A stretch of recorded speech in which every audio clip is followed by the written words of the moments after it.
BMW X5 のパーツ開封していきます。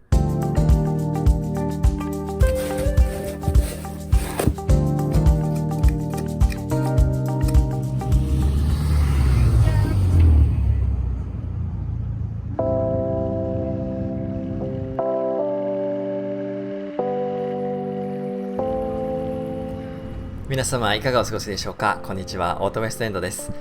今日は曇り空、ちょっとね雨も降ったりしていますが、こんな日は家で届いたパーツの開封でもやっていきましょうか。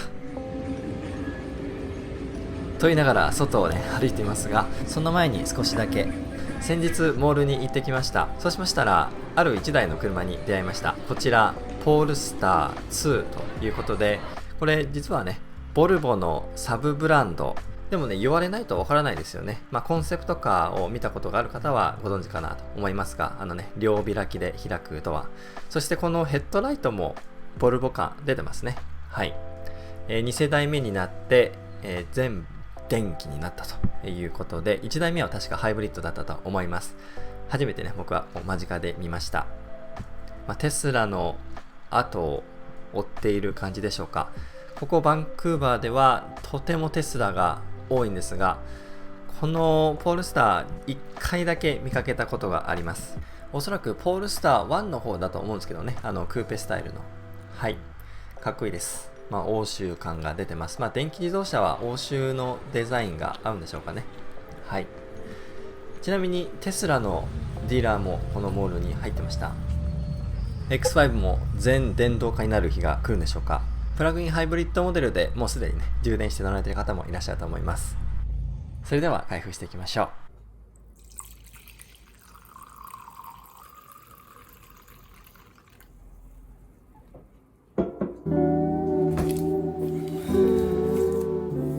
それではまず手紙が届きましたので、それから開封していきましょう。手紙の開封動画見たことないですけどね。はい、やります。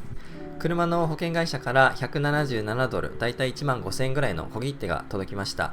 手紙読んでみますと、コロナ禍でね、事故が減ったので、その分保険料を還元しようということだそうです。嬉しいことですが、そもそもね、バンクーバー保険料が高いです。以前、日本で X5 を所有されている視聴者さんから保険料を教えていただきましたが、それと比べますと3倍ぐらいこちらでは払っています。高い。もう一つ、こちらは引っ越しに伴って住所変更のステッカーが届きました。運転免許証、そこの一番下の四角いところですね。そこに収まるようなシールがね送られてきました。そのシールに新しい住所が書いてありまして、現在の住所の上にペタッと貼るというような仕組みです。日本だと免許証の裏にね書きますけどね。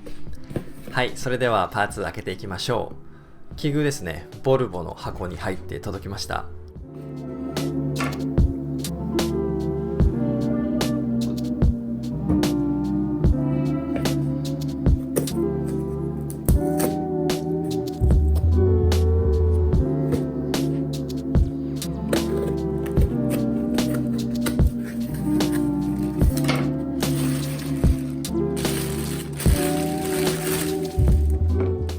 はい、こちらバルクヘッドを以前交換しましたが、そのサイドの、ちょっと待って、このシールは何だということでびっくりしますね。何でしょうね。はい、以前バルクヘッドというエンジンルーム内の仕切り、それを交換した際のさらに横についていたパーツ、それがもう経年劣化でボロボロになっていました。そのパーツを新調したというのがこのパーツになります。ちょうどバルクヘッドはねこの間に来ます。はい、とりあえずシール落としていきましょうか。アルコールスプレーを使って溶かしてね取っていきたいと思います。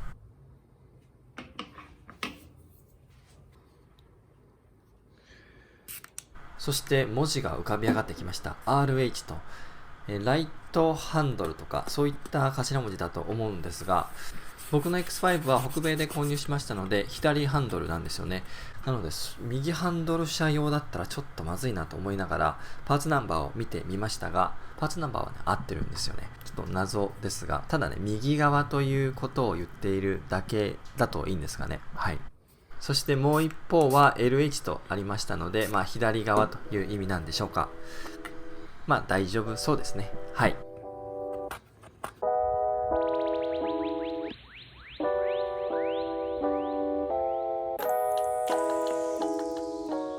ちなみにここに開いている穴にはまるリベット、それもまた別でオーダーをしていますので、またそれと一緒に交換していきたいと思います。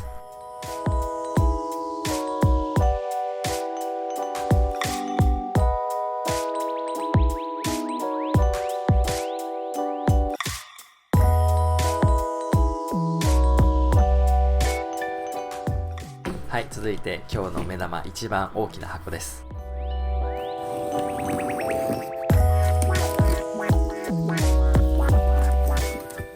梱包しているこのクッション材、こっちの方がねちょっとびっくりしたんですけども、なんか小麦粉でも入ってるのかと思ったんですが、よく天井に使われるモコモコの感じ、防音とか防湿剤になんでしょうか、それが使われている。なんか初めてでした、僕こういった感じで受け取るのは。やたら厳重ですね。アリエクスプレスでオーダーをしたんですけども、ここまでしっかりしてるのはね初めてでした。ち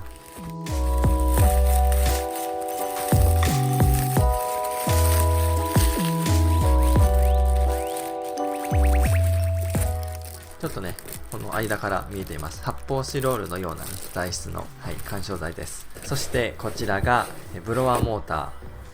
そのパーツよりもねこのね梱包の仕方にちょっと感銘を受けたというか、ちょっとアップル製品みたいな感じですが、すごいな。エアコンのブロワーモーター、ブロワーファンですね。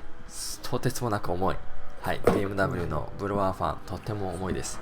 僕のブロワーモーターからはキュルキュルという音がしているんですが、以前ブラシの摩耗が原因ということが分かりましたので、クレ556のようなね空いた潤滑剤をね刺してちょっとグリスアップのような感じにしていました。一時的には収まったんですが、また1ヶ月2ヶ月ぐらいすると音が出てきてしまったので、もうね交換するしかないなという感じでした。ちなみに匂いのきつい潤滑剤はやめた方がいいと思います。もうね車内がしばらくだいぶきつい匂いしてました。綺麗に回っています。風量の調節とは問題ないので、このレギュレーター、こちらは別に必要はなかったんですけども、一緒にくっついているものしかね見つけることができなかったので、もう買ってしまったというような感じです。羽に注目しますとバランスウェイトのようなものがねついています。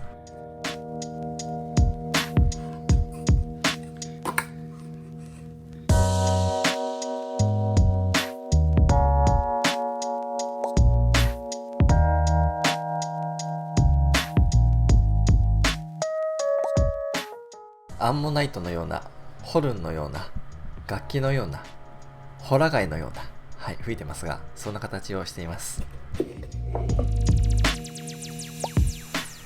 というわけで今日は新しく届きましたパーツの開封を行ってきました。近々ねこのゴールデンウィーク中あたりに時間を作ってこちらのパーツ交換をしていきたいと思いますので、そちらの動画も楽しみにしていてください。今回も最後までお付き合いいただきありがとうございました。またお会いしましょう。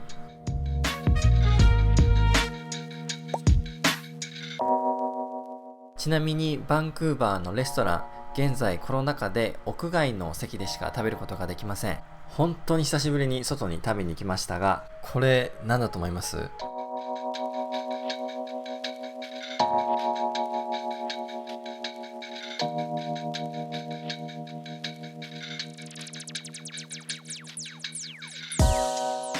おしぼり。